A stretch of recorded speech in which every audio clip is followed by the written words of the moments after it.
The 1-900 Wrestling program is brought to you, as always, by patreon.com/1900 Wrestling. That is 1990 Wrestling. You can go over there and make sure that you subscribe to, here's the deal. This is free. You get this for free. Here's what you get for just kicking in $1, right? You get this for kicking in $1. Access to our Discord. This has become my favorite thing to do, to watch wrestling, to find out. You just have an on-demand, amazing community. You don't have to sign into Facebook. You don't need to go to another board, right? Here you go. On your phone, wherever you need it, the Discord is there for you. So go ahead and be a part of it at patreon.com/1900 Wrestling. I want you to call me for all of wrestling's latest news and views. I've been around in wrestling for 35 years, and nobody knows wrestling like me. Remember the number 1-900 Wrestling! Stupid idiots. They call me Hara! If you smell what The Rock is cooking. And his name is John Cena! Well, look at this prima donna! Thank God Donald Trump's a whole maniac! Oh,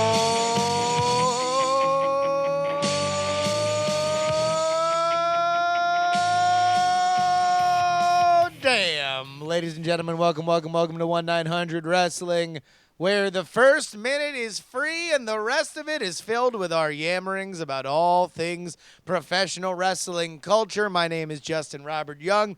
Joining me, as always, through the fog of Skype is Willie Dills Gregory. Welcome, Willie. It's apparently I'm coming in from another planet or something. We are beaming me in from outer space, Justin. This is the first time this has ever happened. This is a historic occasion. Man, we are on the road to the Royal Rumble.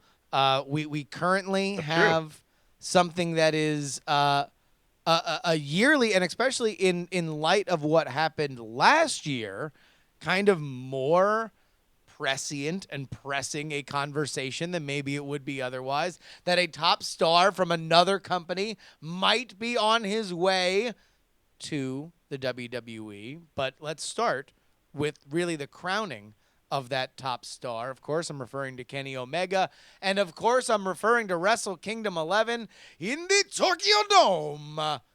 Did you watch Omega Okada? I watched Omega Okada. Like I told you before the show, I have not been able to watch the entirety of Wrestle Kingdom as it was like a 6.5-hour show. Yeah, something like that. Big show. It is a beast of a pay-per-view for sure. That being said, there's hidden gems apparently throughout the entire thing, so I'm definitely going to be finding time to go back and watch all of it. But I just had to get in and watch this match that Meltzer gave 6 stars. 6 out of 5. 6 out of 5. 5. So he has a 5-star rating Gave it scale, and he has given it 6 stars. He manufactured a star just because of this match. Well, apparently this isn't the first time he's done this. It's the first official 6 stars. time. Official, yes. Yeah. He said if he could have gone back, he would have given 6 stars to some like Ric Flair house show Ric match. Flair Steamboat match that was like not even on television. No. Yeah. Which is like the most Dave Meltzer wrestling hipster He's like, of all there, time. though, you guys. It was 6 stars. No, but for real. For real. Anyway, I was with my girlfriend from Canada, and this Flair Steamboat match was the best. Yeah. So, okay, now, if there was a match, Justin, are you in agreement that this match deserves to get a rating above and beyond? Like, what were your thoughts on it after watching it? I think that this is a 6-star Dave Meltzer match. Because for what Dave Meltzer loves, and I am not here to hate on Dave Meltzer. Dave Meltzer is somebody who has put much more time and much more effort and much more research into pro wrestling than I could ever dream of. He is the foremost, in my mind, journalist in this field. and he deserves all due credit for it. But for the matches that he likes and what he likes to reward, this, of course, it was 6 stars. It was amazing storytelling. It was insane athleticism. It was absolutely brutal. And it does what he always says gets you a 5-star match, which is do things that he's never seen before in spades. You know, there was just so much athletic brutality that you can't help but say that this was a 6-star match from his perspective. Now, Sure. my perspective's a little different. I tend to enjoy a little bit more of the storytelling element of it. And if you are in New Japan, and I don't watch a lot of New Japan, and I know that they do things differently, but if the entire night is dominated by counting up the wins based on these 3 like NWO in 1998 sized factions where every faction has 47 people, and you are now having the heads of 2 of them face off, and you don't have, even on the outside, some involvement from the rest of the team. To me, that's like, I prefer that kind of match. I'm not saying that match had to be that. I just prefer the match where the Young Bucks get involved and try to cheat, and then, you know, Ghetto, comes in and helps Okada, and then, you know, Naito comes in to try and screw something Okada's else up. faction is Chaos. Chaos, right? Yeah. There was no Chaos people out there. Well, there was Gato, right, at the side of the ring. Yeah. Yeah, sure. And then there was only the Young Bucks. And the Young Bucks came out and didn't really do anything. Yeah. They set up a table. That was the extent of their involvement in the match, was setting up the table that Kenny was.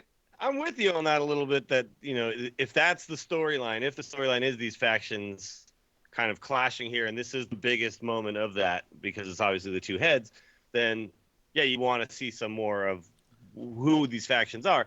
I'll bet, though, I'd be willing to bet that Omega and Okada just wanted to put on an insane match one-on-one, and, you know, storylines kind of be damned. Like, we're headlining Wrestle Kingdom. Yeah. We just want to show everybody what we can do, right? That's what we want the match to be. I mean, so I would, you know, like I could see both ways being like working, but to me, like, this totally worked because of how good. Of course. Just a one-on-one No. match was, right? Again, I love the match. I thought the match was great. I thought the match was fantastic. I'm just saying that my 6-star match lies somewhere in between. Sure. The what we saw there in the Tokyo Dome with the absolutely artistry in physical storytelling and head trauma. Like well, I can't believe that they both walked out of there, to be honest. Yeah. Like, it's if I were to take a star away from this match, it's because several of the spots made me feel uncomfortable. I mean, that's the thing, is like, for what everybody wants to say about, like, all right, so number one, I think that there is just this hilarious false equivalency of like, well, New Japan's better than WWE, yada, yada, yada, as if we want one to go away. We want all of them here, right? Sure. We want everything there. All that being said, we also need to understand that New Japan could not exist in the United States as a mainstream sport. Not when we think so much about head trauma these days, and not when you have class action lawsuits. I don't know what the legal system is in Japan, but all I know is this. If somebody who's an ex-New Japan Pro Wrestling performer that got hit in the head the way that some of these guys get hit in the head with unprotected face and you know, these headbutt spots that they do, like, that's a class action lawsuit in America. I don't know how it works in Japan, but in America, you can get a lawyer to sue the company saying that these are unsafe working practices. They're not protecting their performers. Well, we also, in America, we live in a world dominated by football, and recently we've been seeing, you know, firsthand what happens to these guys after years of, you know, just smashing their heads into each other over and over again, even with helmets on, right? And so wrestling, like, you know, we're definitely a lot more sensitive. I think growing up, though, we weren't as much, and that's why you saw a lot more color and things like that. A lot of, you know, people cutting. And Well, the you funny don't thing is see cutting that anymore. Cutting is actually, you could probably, if you wanted to be safer about cutting, you wouldn't have to have, like, Triple H doesn't have Dusty Rhodes' forehead, and Triple No. H bled plenty of Sure. times, right? Yeah. You know, He just didn't do it like every single match. he just didn't do it every single match. Yeah. Like, so Stone Cold Steve Austin doesn't have Dusty Rhodes' forehead. Like, No. they Dusty Rhodes don't is they okay. don't blade Dusty Rhodes' anymore. forehead. They don't blade anymore because it's gross. It's a gross Yeah, thing to it is explain to gross. somebody. Yeah, it's not actually enjoyable to watch at all. But you're right. Like it's not that dangerous. Like, and now if they do it, they do like a blood capsule in the mouth, and it's like a little whatever. Yeah, I would, or but- no. Now they do the more dangerous thing, which is breaking somebody open the hard which way. is actually have Brock Lesnar elbow your Yeah. head as hard as he can. Yeah. Exactly. Which it's like, all right, if you're the Undertaker and you're legitimately a lunatic and you have this weird barbarian thing, then yeah, you and Brock Lesnar slamming each other's fists into each other's heads are cool, right? You know, but as Sure. we saw with Randy Orton, sometimes even physical specimens like Randy Orton should not be getting punched in the head until he bleeds for dramatic effect. No, I mean, like, I know Brock probably feels like he can do it safely, but it did not work out that way that time. No. By the way, the Omega Okada match, no blood at all. As brutal as it was, No blood. they didn't go that route at all. It was just the brutality was just in the spots that were, as a wrestling fan, how dangerous those are and how risky those are, right? And then, of course, the suplex off of the top rope literally did look like, oh, they messed that up, and Okada is now paralyzed. Even in the slow motion replay, I was like, how is he not? How is he fine? How is he kicking out and going on for another 25 minutes?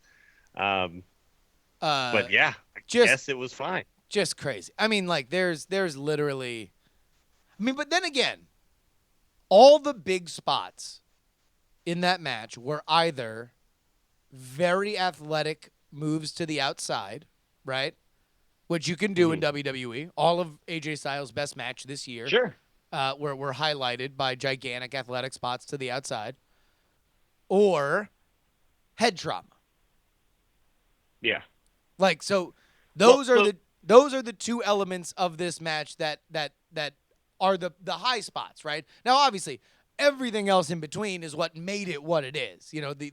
The simple storytelling of what they were trying to do. Kenny Omega's trying to hit the one-wing angel, never hits the one-wing angel, which, by the way, protects for a future match. If he does hit the one-wing angel, then that'll be the time that he can beat Okada. Brilliant, great, amazing. Is it 6 stars for me? I don't know. But I will say this. Let's just be happy that we can have a place where apparently the legal system does not exist to the point where they feel it is bad for business to have people kicking each other in the head as hard as they can. Yeah, the knee shots from Kenny Omega to Okada, those look brutal, man.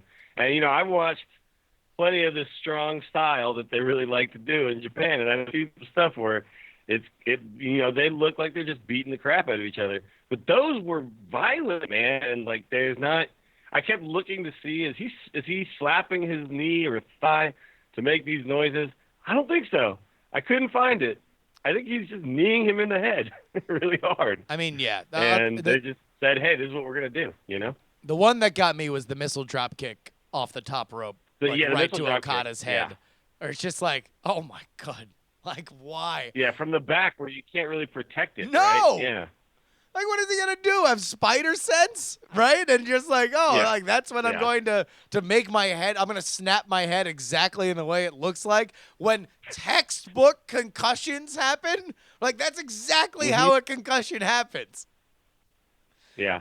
No, even the drop kick towards the end that, like, nobody really talks about, where because that's one of the spots that you start to see a lot more in places like Japan, where they kind of, like, drop kick you or something, and then you fly to the ropes. Even that, Omega, like the way their ropes are set up, it's not 3 kind of separated turnbuckles. Yeah. It's one big long one. And he flew back into it in a way that looked like another, the camera didn't follow, but looked like he went right into it with the top of his head again. So, like, even the little stuff that isn't the backflipping outside of the damn barriers, which is insane too. Even that was like way worse looking than anything you see in WWE. So I guess maybe we're a little desensitized or overly sensitized to Yeah. watching people's heads smash into the mat because we just don't see it often, right?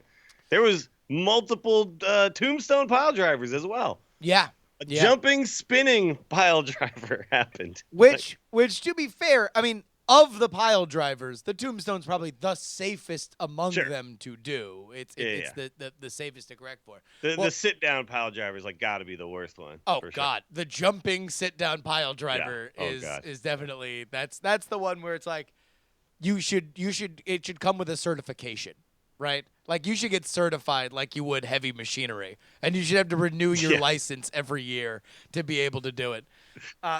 Well, you should have to strap on a harness before performing the move. Yes. It's that stuff is scary to watch. Here's the one thing that is absolutely uncontroversial. Right now, Kenny Omega is among the top performers in the world. This was very much his coming out party. This was a if you don't know, now you know kind of moment for him. Okada will always be Okada, but because he's probably never going to leave New Japan, there is less of the worldwide excitement for Okada in the way that Kenny Omega is going to have. We have plenty to talk about when it comes to Kenny Omega and why he is so buzzed about right now coming up later in the show. But first, let's turn our eyes to the WWE. We had, another hell of a SmackDown episode on Tuesday. They followed up the episode in which they beat Raw. They basically gave away a pay-per-view, had John Cena return, announced John Cena as the opponent for AJ Styles at Royal Rumble for the championship, and then followed it up with an insane SmackDown. What stuck out to you? For this last SmackDown, I mean, I think definitely what we're going to talk about here, which is of course The Miz and Dean Ambrose, and one thing that I'll say about SmackDown right now that's surprising to me is how much I'm enjoying Baron Corbin and his kind of inserts. Like, they kind of just throw him into a bunch of different stuff, and he works really well. And I didn't really like him before, and I don't know what it is. But I'm starting to really like Baron Corbin right now. Like, he's kind of like, you can fit him into anything. He adds an element to it and makes a lot of things work really well. So I think, to me, that's right now, outside of what we're going to talk about, that's like the biggest surprise going on in SmackDown to me. He was kind of a guy I was like, all right. And now I'm very excited when he comes out. I think he really found his character. That he is he's a very annoying asshole. He's not a quiet asshole. He's not a vicious asshole. Like, there's nothing about him redeeming. No. That, like, as soon as he started steering right into that, no, I am obnoxious. I'm an obnoxious human being. That's really where his character started to come out. And I think he's good in the ring for what they want him to do. And I hope he continues to improve, because that's one thing on SmackDown right now is that there is a bar, right? There's for as good as Raw can be, there still is on Raw this, here's the top guys have top matches. Here's the fan favorites. The fan favorites will do the fan favorite things. And then there's kind of everybody else, right? And you don't expect a whole lot of them. And it's Raw. You don't need to.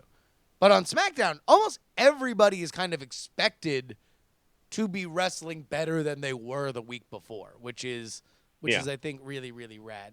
Well, he's kind of like Braun Strowman's character for Raw. Like, he's like the monster, right? Yeah. They're just like, he's so big. How are you going to take him down? But with a little more nuance, right? So you kind of fit him in as the guy that everybody has to be worried about because he's such a destructive force. But he's got more. He feels like he has more motivation than Braun Strowman to me. Like, I'm trying to figure out what Braun's motivation really is, other than like, I'm an animal, and I just want to destroy everything. And like Baron Corbin's like, he's got aspiration. He feels like he's supposed to be in the title hunt all the time. And yeah, so I don't know. There's just a lot like about how everyone's getting utilized on SmackDown that I think is making me like characters I never expected to like. I Braun think that's what's Strowman's going on Braun here. Strowman's motivation are the two OPEC level oil canisters of Dinty Moore stew that he gets his payment after every match. He just guzzles them. He You just think he lifts just them goes in the above his back head. and just starts ravenously Just, feeding on a giant? Yeah. Okay. He punches a hole in an oil tanker and drinks the Dinty Moore stew that has been in there cold. He just flowing all over his face and getting into his beard. It sounds like some sort of strange wet dream for somebody out there. Listen, Like, I want well thought out and realized there, Jerry. I like your just, imagery. he just comes back and he's at this point he's kind of he's kind of arrogant about it. Like he just walks in like, "Are they ready?" It's like, "Yeah. Yeah, here you go. Thanks, James," cuz James is the one who brings in the tankers. And he's just like, Sure. "Ah! Exactly. James Ah!" Ellsworth. Yeah. The two other big things on SmackDown, and we will go in ascending order, is speaking of Baron Corbin, notched yet another win over Dolph Ziggler, except this time the fan favorite, the show-off. He'd had enough. Kalisto came out to protect him, and Save he him, was yeah. he was done. He gave Kalisto the big super kick, then went back in and headbutted Apollo Crews. We might be here to show the world that he's a heel, baby. Yeah. Well, you know what though? I love Ziggler heel, man. I mean, isn't his Twitter still heel Ziggler? Yeah. So he's a great heel, man, because he's the cocky guy, but you still kind of like him. He's got the charisma. Yeah, man, bring back the real show off, the one that I know and love. Yeah. He needs a heavy and he needs a girl, and then we're back. Do you think he needs a new theme song? Possibly. You know what? Like, I would like to see him really kind of go reinvent his character in a big way. You know what? Let's go short hair again too, because to be honest, his hair kind of bothers me sometimes. So let's do all of it. Let's just refresh the whole damn thing. Here's all right, and I know that we promise people not to do fantasy booking here. All I'll say is that I loved in that triple threat match whenever he would team up with AJ Styles. I think him next to AJ Styles is great. And what better way to be next to AJ Styles than if you found a way to get the club on the same show as the two of them reform the WWE version of the Bullet Club. But here's the big headliner. Dean Ambrose beats The Miz based on The Miz's comments on Talking Smack. Maybe this is the end of The Miz as Intercontinental Champion once and for all. Hell of a match. And Jacksonville, oh my God. I don't think that Jacksonville has been excited for anything that is not related to Tim Tebow or Jimmy Buffett in the way that they were excited for Dean Ambrose winning the Intercontinental title on SmackDown. What'd you think? Obviously the match is great. I think, the feud between Ambrose and The Miz has been heating up pretty well, and it kind of felt natural that then Ambrose just kind of slid into wanting the IC title.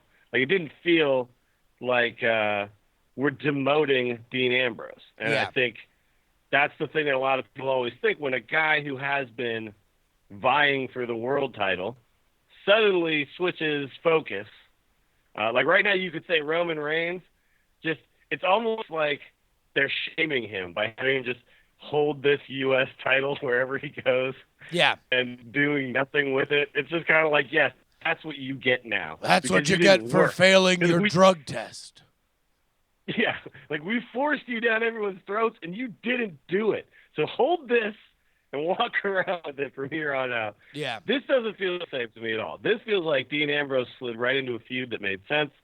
They were able to, take some real life stuff and get that to kind of work there. Some stuff that maybe they weren't happy that everyone found out about. So obviously, Renee Young and everything like that. Now you've got The Miz and his wife and you've got Ambrose and Renee Young, and it's like there's a lot of stuff that can happen from here. But Ambrose holding the Intercontinental title seems like, yeah, the Intercontinental title is a big deal. So this is good.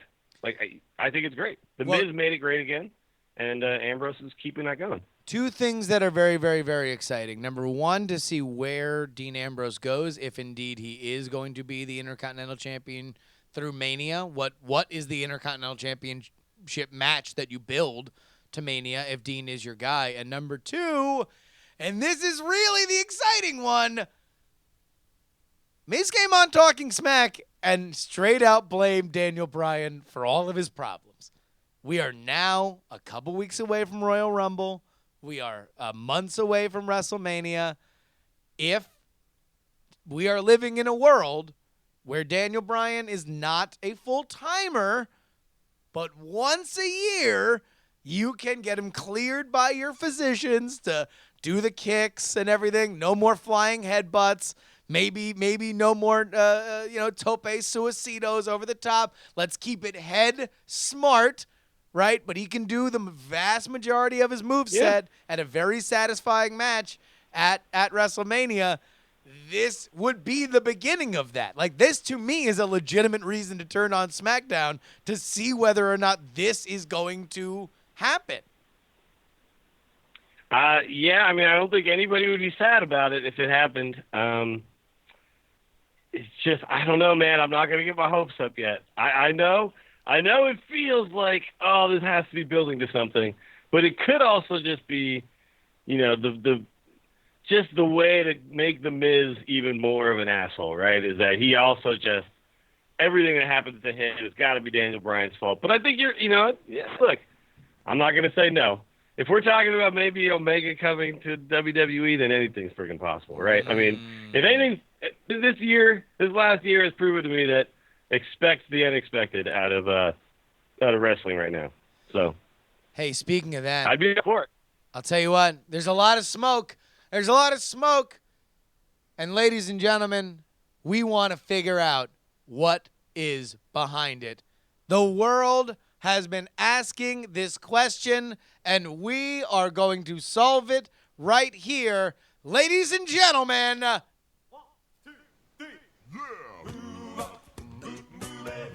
he is the first recipient of a 6-star match based on Dave Meltzer's scale. But now, rumors circulate. Where is Kenny Omega? We look to one gumshoe to try and solve the case. His name is William. He lives in Austin, Texas. He loves billiard balls and activities.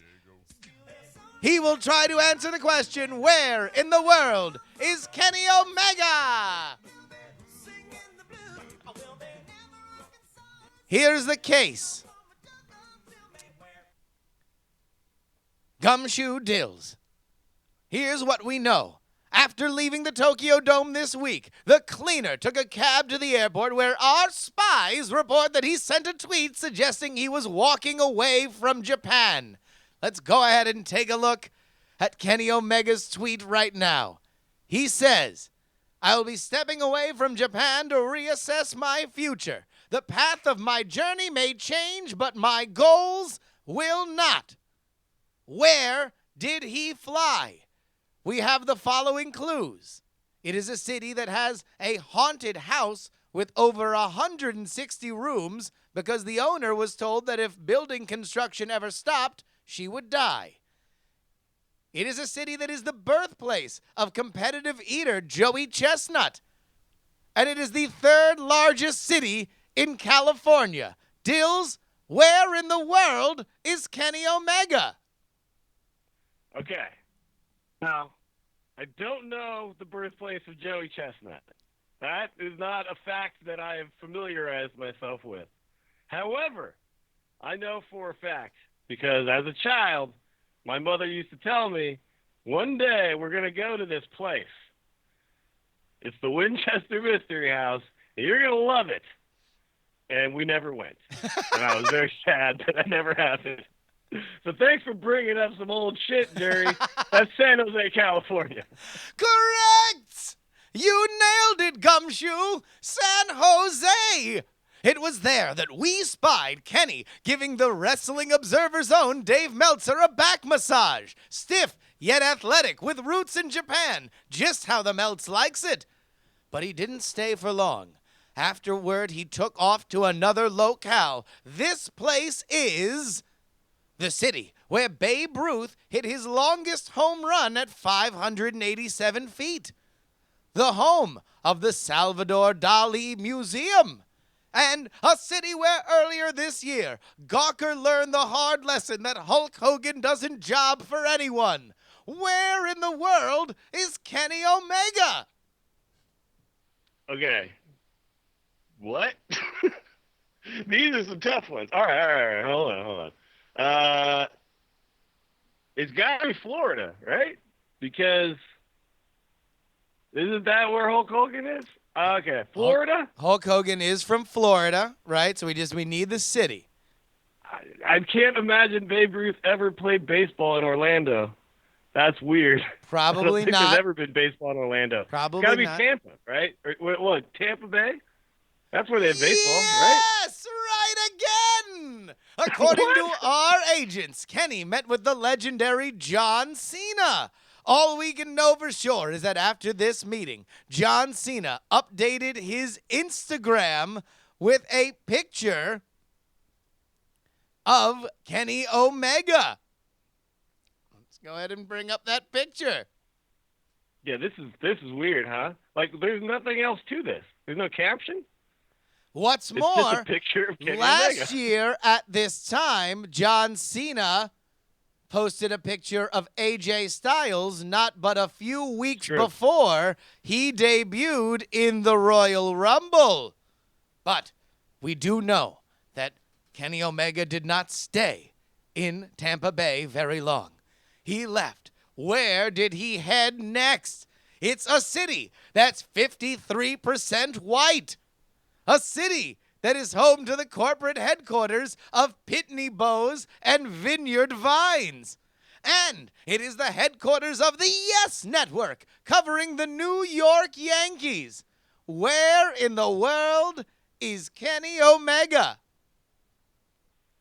So, wait. So he went from Florida back to California? Like, no, that can't be Napa, right? Because that doesn't make sense. Be very weird Where else if do they do, it would be very weird if the Yes Network, which covers the New York Yankees exclusively, Yeah. was headquartered That would be in weird. Napa. All right, so where do they do wineries in New York? What should we call it? The friggin' it's like the place where rich people go. Rich people, Martha's Vineyard. No, Vineyard Vine Ties is certainly there, but think in where corporate headquarters, where are other corporate headquarters that would be of interest to this podcast. Are you talking about where the WWE headquarters are? That's Connecticut, right? Yes. Oh, I don't know the city though. Hartford? Oh, so close. Ah! Incorrect. The correct answer, Gumshoes, was Stamford, Connecticut. Stanford, thank you. Yes. Okay. I was just like, what are the cities I know in Connecticut?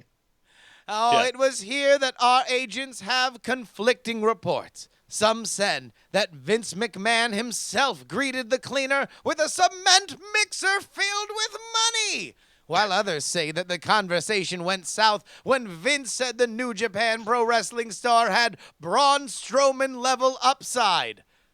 But it is there that the trail goes cold. Does Kenny end up in San Antonio for the Royal Rumble, or does he go back to Japan? We will find out on next week's episode on Where in the World is Kenny Omega? I should have probably had the I should have probably had this cued. No, I think that was pretty good, man. Dude, I'm actually kind of amazed I got 2 out of those 3, to be honest. I had no idea what was about to happen. I remember playing Carmen San Diego as a kid, and it was definitely multiple choice. So Yes, this there was. version was not. There was So, definitely. look, my gumshoe skills they're there somewhere. They're somewhere there. I feel like you would have done really, really well if you were on the big map trying to put places where people have gotten 5-star matches, right? Yeah. Okay, by the way, It'd be very just easy real quick. because you could just put them all in the Tokyo So, Dome. yeah, exactly. Yeah. So Kenny Omega is, I know, like right now, the darling of wrestling, right? Yes. Everyone's talking about Kenny Omega.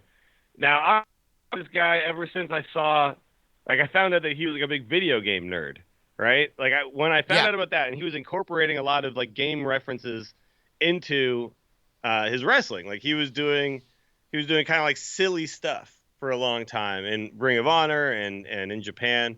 You know, where you do like Hadoukens and like tiger uppercuts and things like that. Well, he so I was kind of a big fan of him for a long time, and I remember actually once. Here's my I rubbed elbows with Kenny Omega via the internet when I found what someone had posted through, like, I went down a YouTube rabbit hole. Okay. I found some video someone had posted that it said this is Kenny Omega's very first match, right? Okay. And he was wrestling in some, you know, gymnasium podunk place, like a some little small promotion, and he still was doing the flip over the top ropes. He was still doing like a whole bunch of different stuff that he does now. So I tweeted it. I said, "Oh my God, look! I found Kenny Omega's very first match," and he tweets back at me. Okay. And says, "Oh, this isn't actually my first match, but wow, what a like trip down memory lane to see this or something." What right? a find! So he saw my tweet and like must have clicked on it and actually like watched it. Now, at this moment, I was not that familiar with Japan and New Japan and their schedule. So I then go and I look at what's going on with Kenny Omega right now. This happened. He tweeted at me like 2 hours before Wrestle Kingdom 10. Oh, really? Like before, yeah. Like when he responded, must have been like him backstage in the dugout at the Tokyo Dome, just like chilling on his phone, waiting for his match to come on or something. Like it was like that day. It was crazy. Oh my I'll God! have to go back and find this on my Twitter, but it was awesome. So I mean, yeah, the thing me with and him were bros. The thing with any of these guys, especially the ones that are huge, like video game fans, is like you are only a dabbling in Hearthstone for them away from having the inside track, right? Like you could always just be like, hey, who needs help on their deck? Oh, yeah. No, actually, Daniel Negreanu, the #1 poker player of all time, is going to come and join me on my stream at some point soon. Because that's, as long as they find Hearthstone in their lives, they might find their way to me. Pretty crazy. But anyway, like it was pretty cool, a cool moment. That's one of the great things about what Twitter has done, is you can like reach out to somebody that you look up to or are a fan of. Yeah. And they may get back to you. It's kind of nuts, man. Oh, so listen. that's, Wrestlers are reading their @replies. Like, John Cena might not, but anybody under the age of 30 is reading their @replies. If you want to talk to a wrestler... they don't have a Twitter guy, right? No. Like, they do it themselves. They have a lot of time in cars. They got a lot of dead time. They got a lot of moving their meat from one place to another. They are reading their @replies. Be nice. Be nice. That's all the only thing I would say is that if you are talking about wrestlers publicly, either on social media or God forbid you have a podcast, be nice, because, it's a hard job. Let's clear the air a little bit about the Kenny Omega thing. Obviously, we were having a fun time with the Where in the World is Kenny Omega thing. Dave Meltzer reports that his contract is up in a couple weeks. There are now subsequent reports saying that his contract is not up for another year. Yeah. And that this is a way to just continue to keep interest in him while he takes a little bit of a break, as opposed to just kind of not going, not showing up on shows for a little bit. Do you want to see Kenny Omega in WWE? I mean, I would mark out like crazy if it happened at Royal Rumble. That being said, I don't mind if he never comes, if he's the guy who never comes, right? Because there is a lot of things that he is doing that I don't think he gets to do in WWE, right? And like AJ Styles to me was more of a character that just translated almost 1-to-1 in a lot of ways, whereas Kenny Omega is this just kind of out there guy doing whatever he comes up with, right? So, yeah, I mean, I'd be happy, but I also won't be sad if it doesn't happen. Well, right? but here's the as thing. long as I get to keep watching dope Omega matches.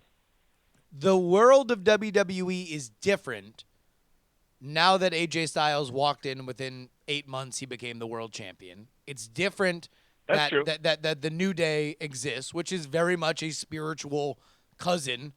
The Young Bucks and Kenny Omega go back and forth with the New Day on Twitter all the time because they are very much kind of kindred spirits, and there is this sort of unofficial, official rivalry between Xavier Woods and Kenny Omega,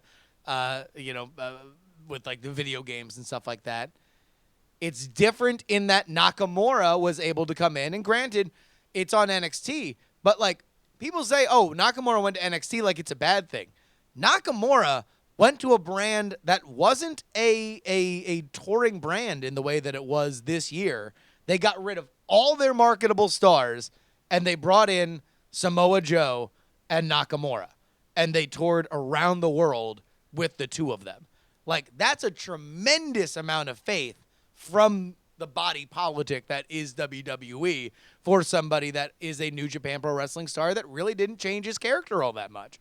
So it's, if this were before WrestleMania 30, you'd be like, geez, you want to know what? Just stay there. If you're getting good money and you're happy, then New Japan's probably the place for you. But now, I mean, Kenny Omega's a talent that deserves to be playing basketball arenas. He's a talent that deserves to be on television in front of the audiences worldwide. WWE is where that happens. That is true, but he's also, he's a rock star in Japan, right? I mean, he's really gone and made that his home. He speaks fluently. He cut promos in Japanese, right? He's really kind of taken to that place, that culture, in a big way. And he's also, maybe he was being a WWE heel this whole time, being the guy who just disparages and talks crap about WWE and says he would never come. Maybe this whole time we've been getting played, we thought it was a shoot and the whole thing was a work, right? Like, that would be kind of cool, and it would be pretty funny to kind of see that. During the press for Wrestle Kingdom 11, for those of you who didn't obsessively follow it, he did make some disparaging comments, said that the WWE World Championship doesn't mean anything. The only thing that means anything is the IWGP World Championship. That, to me, is wrestling, right? That is wrestling. He's talking up the title he's going. Yes, of course. Yeah. He's going to talk about the title that he's trying to win. Not like, it's been a boyhood dream to get to WWE. No, he's trying to he's trying to build this up as much as possible. But he's also said in the past, he's also said other things in the past, he's kind of, and I think there's a certain part of me that wants to believe that all of that was just him playing up a role, right? And I think you are right. This is a different landscape than it was 2 years ago. And 2 years ago, you would say this could never happen. No. And right now, I would say it can. All I'm saying is if it didn't happen after we all have now speculated that it might, I would not be sad, because Kenny Omega, what he is doing and what he gets to do there is still awesome. Massive. As long as he just doesn't say I'm quitting wrestling, I won't be sad. Then I don't think that's ever gonna happen. Then everything's totally fine. Here's the one thing on the other side that you got to think of, though. This is a different world for New Japan. And I don't follow New Japan's product all that much, but it doesn't take a genius to say, hey, they're going to run part of that G1 Climax tournament out of Los Angeles. They're looking to expand. They're looking to do more New Japan branded events in America, at which point Kenny Omega becomes a very, very, very, very important piece, because he can go out and do English press. He can go on the morning shows. He can do everything that you need to do to get the word out on these events. Now, the double reverse element of that is that if WWE wants to continue to sell network subscriptions in Japan, then Kenny Omega is that much more important to them because he can be a massive thing. But also, if let's say in the future WWE wants to run a Raw, SmackDown, maybe even a pay-per-view now that they have 50 million of them out of Japan, as many guys as you can to fill as many seats as possible is always the name of the game. So now here's the other thing though that I think I would like to see WWE be less exclusive, and they definitely have started to kind of be that way now, right? But in a way, like you start to feel like they're just grabbing up guys, like they're just collecting them or something at this point, right? yeah, and I think it would be cooler in the long run if rather than just like collecting all the guys, you had like a pay-per-view that was like WWE versus New Japan or something like that, where you could set up all these like dream matches and do like, because you see like ROH translating very much in the New Japan, like they're not, they're bringing in guys that aren't necessarily New Japan guys. yeah. It's just that they can cross back and forth. Like there's not a wall or barrier there. They're allowed to just do it. And WWE feels like it's very much just like, no, we're over here. We're the big thing. And everyone else, like, we don't, like we'll pull guys out of there, but then they just come to us and then they train them their style that we like, and we do this and that. We change like a few things. Their name has to change, all that kind of stuff, right? But And I'd like to see the borders open up a little bit. So, but this is the WWE's playbook on this. If you look back historically, Yeah. They'll do the enemy of the enemy is my friend, right? Sure. They'll all of a sudden make ECW look as big as WCW, but they won't work with the number two. They won't work with anybody that they look at as you're the closest to us. Sure. So oddly you're enough, saying, like ROH is going to be like the company that they might work with over somebody like, say, New Japan. you want to know what? I would almost say the newly rechristened TNA would have a better chance. Like, I could see a Matt Hardy and Jeff Hardy lend Matt and Jeff to WWE for a run or a pay-per-view or something like that before they do New Japan. Because I think they're more scared of New Japan than they're scared of Impact. Yeah, see, but like maybe they are, but they shouldn't be, man, because it's Japan. Like, it's always going to be Japan, and we're always like, this is always going to be America. So like, yeah, I see what I you're think saying. they look at it as, well, if New Japan's not afraid of the WWE, they ought to be. And by the way, New Japan is afraid of the WWE because they just made an announcement that they're changing the way their contracts work. They used to only give people a year-long contract. So now it's like, oh, Jesus, well, we can't just do this and every year be worried about whether or not our entire nucleus is going to leave, save for Okada and Tanahashi. So it's like, now let's start giving these people bigger contracts. Let's announce that it's possible that this thing can happen. Well, I mean, to me, though, like they have Okada Tanahashi. They also have Naito. Like, that guy's not leaving either, right? And he's friggin' like, he's huge right now. Like, yeah. So I don't know. I think they're fine even if they do lose. All their what do they call the white wrestlers? Gaijin. Yeah. If they lose all of those, they'll be fine. All the whites. Because like, when Kenny Omega came out at Wrestle Kingdom with like a rubber Terminator half mask and like a fake gun, like it was like, oh man, like if I didn't love Kenny Omega as much as I already did, I would be like, that looks terrible. I mean, but man, and by the way, people were going crazy about Okada that. Comes out. People were and going. He's like an action figure. He's like a comic book character. He's like, I don't know. It was kind of amazing. Like they're fine. There's plenty of pomp and circumstance around those guys, and those guys will always be massive over there, right? By the way, I'm so glad you brought up the Kenny Omega entrance because everybody was like so jacked about it.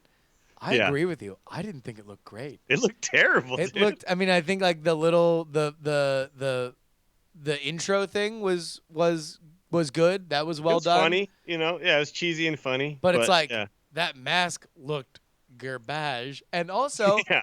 he pointed his gun the wrong way. Yeah. Because he pointed his gun out to the crowd and then pulled the trigger Yeah. when he should have pointed it at the stage. Because as soon as he pulled the 'Cause trigger, that's where all Okada's the coming from. pyro went off. Right? That's Yeah. like, and that's one of those things that you can just imagine. Like, you know, if Vince McMahon is watching, he's like, oh, like. Well, he's like, we could definitely do better than this. But Got you know, the like, choreography wrong. it was shamefully bad for what a big moment that was. But you want to know what? For what they do, they're basically doing a boxing match, and that would not look. That looks like a flamboyant boxing match in like walk in, right? It doesn't look. It's not the Undertaker. Because the Undertaker's a haunted house, right? It's like this crazy horror movie visuals where this nightmare man walks out, right? So I feel like there's a little bit of me though that felt like that his entrance was so bad, and then Okada's was so huge and over the top, almost was like part of the storyline, right? with the Okada clearly dollars wanted Okada to win to Oh, become the continuing face of their company, and not, you know, the American who's coming over here and is basically disrespectful to everybody. He's like spitting on all the other guys, you know. A lot of Omega's character feels like very anti-establishment, right? Yeah. He's you know, they've created this Terminator shtick, which is hilarious. But if they really wanted to like play that up in a huge way, it would have been like the theater darkens, and then a single spotlight, and then flashes of electricity, and suddenly Kenny Omega's there, right? Like, they would have really gone for that type of thing rather than like, here's a little mask and a fake gun. Just walk straight from the stage to the ring and then pretend to shoot it. That we'll have a bullet sound go off, but it won't be synced right. We'll have pyro go off. That'll happen on the other side of where you shoot. Like, it all just felt like they were just kind of like, nah, you don't get anything. But yeah, because he had a better entrance last year. If you watch Wrestle Kingdom 10, he had it's not like he can't do a good entrance. So maybe there was something to it. I don't know. ICU says he always shoots in that direction. Yeah, well then, this time It's for a switched it special this time for the pyro. for a Sure. special occasion, he shoots the other way, and all the pyro goes off, so it looks like he's shooting the stage and it's exploding. Because Yeah. that's awesome. Yeah. Like that's No, I the agree. I'm with you. best. It's Just because you always shoot that way doesn't mean you have to. Well, you Don't tease put it, yourself in right? a box, Omega. You're like, oh my god, I'm shooting. Oh, baba. Come on. Yeah. It's the best. That would have been awesome. But anyway, that aside, if I was going to nitpick that match, I don't think it makes it lose a star for me. But, you know. I do love how I love how New Japan is shot though. I mean, like, I think that there's when they talk about differentiating their visual styles, like for 205 Live and for SmackDown and stuff like that, I would, or maybe even for the Cruiserweight Classic if they do that again, I would love for them to go to just that sort of like persistent wide shot, you know, of just kind of like out there, like you know, demonstrating, like just showing scale and size. You know, they really love, especially with Okada, that big giant zoom shot that just goes from like the widest shot possible, you know, zoomed right on in to Okada doing the Rainmaker kind of pose like that. There's a lot there that just feels like it feels like MMA or boxing stepped up a notch, whereas obviously, and this is why WWE's great, is they're just more theatrical, right? You know, it was Triple H who said, you know, we're not putting on matches or whatever, we're making movies, right? And no, that was Vince. That was Vince in was that what's it called? Vince? That was Okay. Vince in Beyond the Mat. It's like eventually they're gonna catch on. Yeah. We're making movies. I can't remember why I think that's Triple H. Maybe Triple H said that to NXT talent or something like that, as he was like helping them learn what they're actually doing. Because like one of the things that they're learning in NXT is like blocking, right, and like where to be standing and facing the cameras correctly and all that kind of stuff. But that was apparently what Finn Balor had the biggest problem with, was like was getting like the thinking WWE about cameras blocking. at all, honestly. Yeah. Which Because you could tell, like those matches in Japan, it's like that's not really their focus. Like they're making the face, and it's up to the camera guy to catch it. Whereas, like you can definitely see in WWE that everything has to be towards the camera. Everything has to be like facing the right way. Well, also it's like nobody there is like, hey, can you shoot toward the pyro so the pyro explodes? Like that's, I mean, like somebody would have to say that. Somebody would would be saying that in WWE. All right, true. Hey, here's something that we forgot to do last week that we got to get back to. This is, of course, our melodica covers.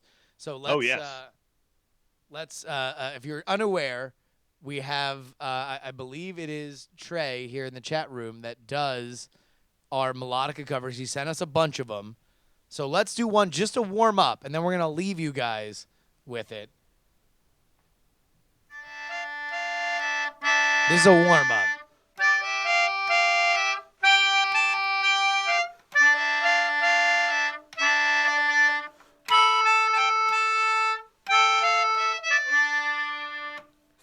Okay. That one would obviously be Hulk Hogan's Hulk Hogan, Real American. yes. Right, Real Americans, right?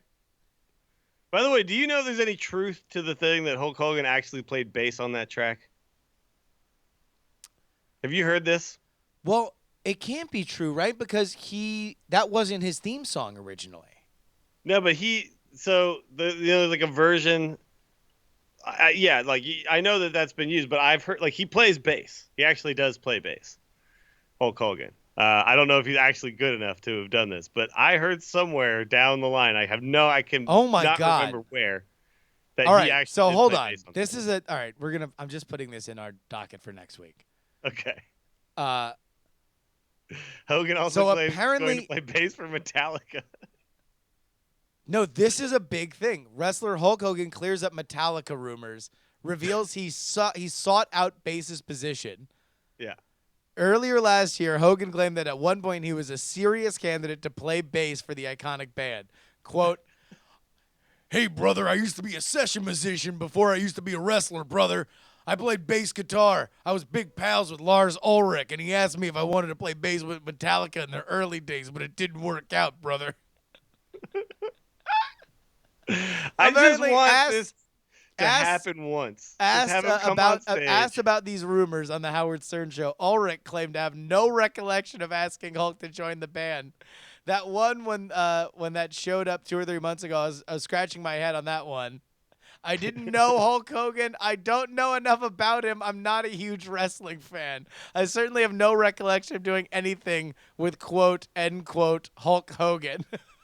So this rumor must have then started from him, because it sounds like he just likes to brag about how good he is at bass or something. So wait, maybe all right, so he told people. Here is the. Oh yeah, I'm playing bass on this track. Here is apparently he cleared it up.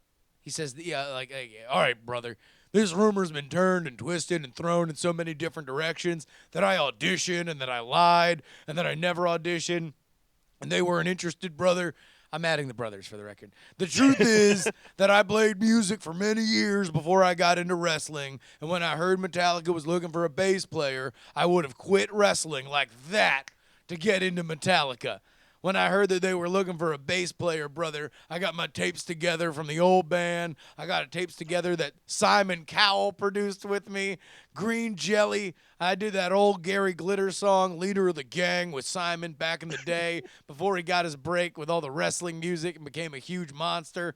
But I got all that stuff together and I sent it to Metallica and I never heard a word, brother. So they never responded to me. They either thought I was a joke or they thought it was a joke and it wasn't me or I was no good. But I never heard back from them, brother. I tried, but I never did an audition for Metallica. I wish I could have, brother, but the bass player thing was so good. My God.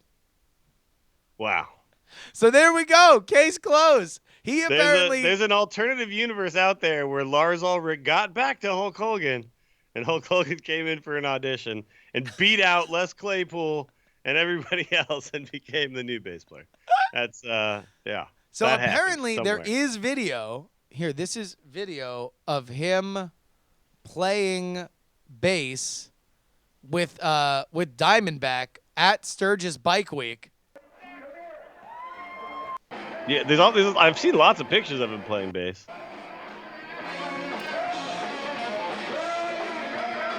Are we pulling this up? Yeah, here. Let me see. The audio is not really loud enough, but let's see if we can bring up the visuals here for everybody.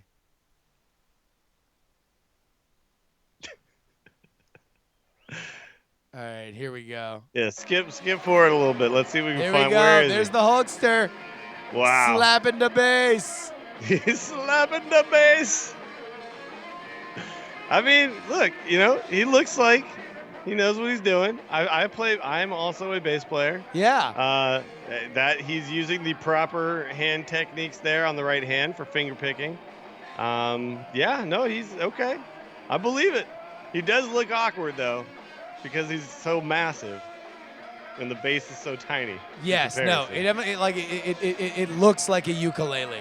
Yeah, it's like Hulk Hogan only chose bass because he couldn't wrap his massive fingers and make a guitar actually do anything. Exactly. I'm shocked he didn't go stand-up bass. He didn't. Oh, that would make a lot of sense. Yeah. Get a giant stand-up bass. Yeah, he basically just looks like Tiny Tim, right? And but instead of the bass. Let's tiptoe through the tulips, brother. Through the window. That's where I'll be, brother. Oh my god. So wait, all right. So you heard that he played bass on Real American? On his theme song, yeah. Because it's I can't remember the name of the guy, but it's like Cyndi Lauper is the one who sings in the background and all this stuff. And apparently, he was there for the session or something, and then just actually played bass for the version that got used for his theme song. I mean, there's also almost nothing that you can believe out of Hulk Hogan's mouth. I think at this point we're understanding that, right? That yeah. The man has lived a very strange and odd life because he is a strange and odd man. He's a multi-millionaire bodybuilding carny. Yeah. What else do we expect? That's what everyone's like, oh my God, look at him putting himself over again. Oh, look at this weird guy. They're not people like us. The famous ones, the mega famous ones. It's like, oh my God. Oh, Paige and Del Rio. Can you believe Paige and Del Rio? They really seem unstable. They're not of our species. They don't live in the same universe. They are multiple generation carnies. That is the same thing as looking at the Irish travelers and being like, oh wow, they don't seem to be paying taxes or obeying property law. That's not who they are. Yeah. They're different kinds of people. And God bless them that we live in the same world with them. Unless, of course, we get to get entertained. Unless, of course, you're AJ DeLario. Did you read that AJ DeLario thing? No. He was the guy, the Gawker editor that put up the sex tape. Oh, the guy. Yeah. So the guy that got sued or whatever and all that stuff. Yeah. So he did a whole thing, a whole big piece about how now he's in rehab. And he has revealed that he was molested as a kid, and it was God. Man, dude, if you want to see the aftermaths of a Hulk Hogan leg drop on your life, go read that AJ DeLario bio, man. He is in a rough way. Look, just let Hulk Hogan sleep with your wife. Just whatever. Let Hulk Hogan videotape it. Stay out of his way. All right. As many N-words as he wants to drop. That's fine. You're allowed, Hulkster. You are a real American. All right, let's get into this melodica cover. All right. This is number 4. Number 4. So don't say anything because we want everybody to play. If you want to write in, justinrobertyoung@gmail.com. Put 1-900 or put just wrestling or 1-900-wrestling in the subject line. Otherwise, you can get at us on social media. Here is melodica cover number 4.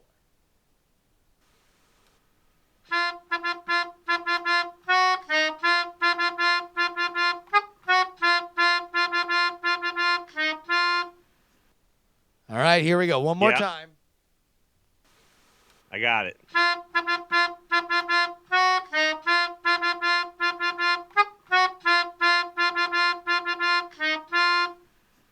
All right, there you go. Go ahead and email us what you believe it is. Willie, finally, your Skype has come full circle here as we're wrapping up the show. Just in time, huh? What do you have going on this week? This week is going to be a lot of streaming of Hearthstone. We're ranked 4, and it's only the 9th day of the season. Nice. So, what are you rocking? What are you rocking on the Feeling good. stone?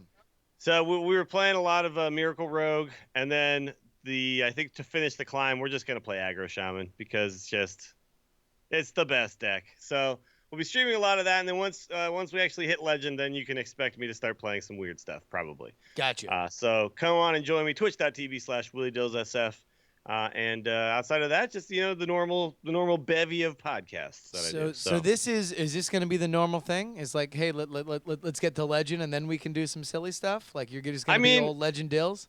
Yeah, we're starting to kind of fall into a more steady stream schedule now that like some things have shaken out about how I structure this new job of mine. Yeah. So yeah, like the streaming is becoming much more regular, and that means more time to play Hearthstone, really. So. Which means more time at the top of the ladder. Oh yeah. I mean, look, if I get to Legend really quick, and then my initial rank is fairly high, I might forego the weirdness and just try hard and try to earn like Hearthstone World Championship points, right?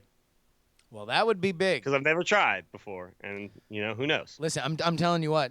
If you like actually become a competitive tournament player, I want to be your manager. I just want to follow behind you. I'm gonna listen. But like what we need to do is we need to have you like a WWE manager, right? Oh like, yeah. Oh yeah, no. I'm gonna be. Listen. All right. This is a guarantee. This is a little cross promotional opportunity. If you get World Championship points and you are in a tournament, I will get a Mouth of the South Jimmy Hart sprayed suit. And I will come out with a megaphone and okay. and I will accompany you around the tournament. Let's do this. I'm in. All right, you've given me new motivation, Jerry. New it's motivation. Working, man. New motivation. It's already working. Man, Jimmy Hart was always my favorite. It was also because he was on half of every wrestling show I ever saw as a kid, and he had 4 suits. Right? He had the Earthquake suit. He had the Hulk Hogan suit. He had every suit. It was the best. That'd be amazing. You should just be yelling Hearthstone memes and stuff. Just like, totally. Yeah, go face. Gotta go face. Yeah, exactly. Yeah, no. Put the one drop. Put the one drop. Yeah. The one drop. That'd be the best. This would be the best. All right, everybody. You can follow me at Justin R. Young on Twitter, on Snapchat, and on Instagram. Otherwise, go ahead and give me a follow right here at twitch.tv/Justin R. Young, or you can follow me at justinryoung.tv. You can find this podcast everywhere that you find podcasts, including the iTunes Store. Do me a favor. Rate this show. Rate, review, and subscribe to this show on iTunes. We are now officially on iTunes. We are going to really make a push. I'm going to go ahead and talk to the powers that be at iTunes podcast and say, you guys need a Road to WrestleMania podcast stable right there on the front page, because all these wrestling podcasts are going to be doing their best work, and we are not going to be left out. Patreon.com/1900wrestling is where you can get onto our Discord. We'll be watching Monday Night Raw tonight. A huge Monday Night Raw. Undertaker and Shawn Michaels are back. They're going to announce that it's coming back to WrestleMania is coming back to New Orleans. We will see you guys next week. Until next time, Justin Robert Young for Willie Dills Gregory. See ya. I want you to call me for all of wrestling's latest news and views. I've been around in wrestling for 35 years, and nobody knows wrestling like me. Remember the number 1-900 Wrestling. Stupid idiots. They call me Hara. If you smell what The Rock is cooking.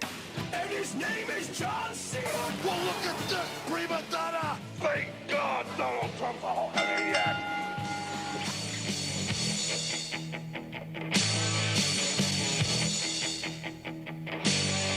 Diamond Club hopes you have enjoyed this program. Tiptoe to the tulips, brother.